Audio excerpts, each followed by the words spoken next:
No mai haere mai, welcome to 3 News. Winston Peters has walked back comments he made appearing to question the science of human influence on climate change at the Pacific Islands Forum in Tonga. But as Peters backed down, his party mate Shane Jones stepped up to the science-bashing plate in his place. Here's senior political correspondent Jenna Lynch. Giving a goose step a good go, but we could all perhaps agree Christopher Luxon isn't going to get the call up for the Springboks test this weekend. Playing a game with the Tongan women's rugby team on the side of a much more serious game of diplomacy at the Pacific Islands Forum, the UN Secretary-General warning climate change is an existential and urgent threat to our Pacific neighbours. The world must look to the Pacific and listen to science. This is a crazy situation. Rising seas are a crisis entirely of humanity's making. Winston Peters heard from the UN boss at the forum, but following it was ambiguous about his belief in human-induced climate change. Do I believe in climate change? But down through thousands and thousands and thousands and thousands of years, there's been climate change.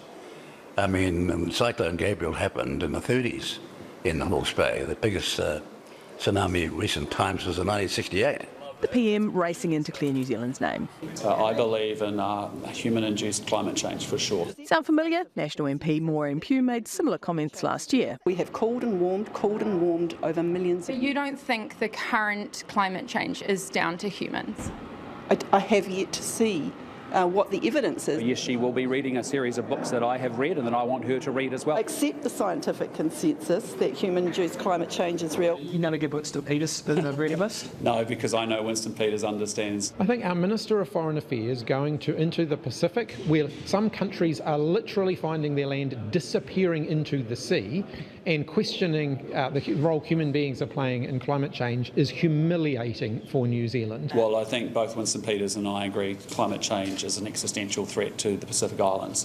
There's no doubt about that, and that's not in dispute. Once on home turf, Peters explained himself.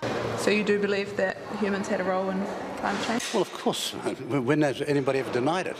But I was trying to make the point that some people don't seem to understand, that when they think that they're the only ones in any generation that's ever been concerned about it. But his offsider happy to step into the breach. I belong to a party called New Zealand First, not Climate First. Do you believe in the human contribution to climate change? No, I'm over all those debates. I'm only interested in us adapting. The Resources Minister has his eye on mining more minerals. A new GNS report released exclusively to 3 News takes stock of all the minerals in New Zealand. So obviously titanium, vanadium, a definite pathway to wealth. Vanadium is a key component in redox flow batteries, which are commonly used to store energy in renewable electricity grids, so it could help with our climate goals. It's found off the Taranaki coast and has been the subject of much protest.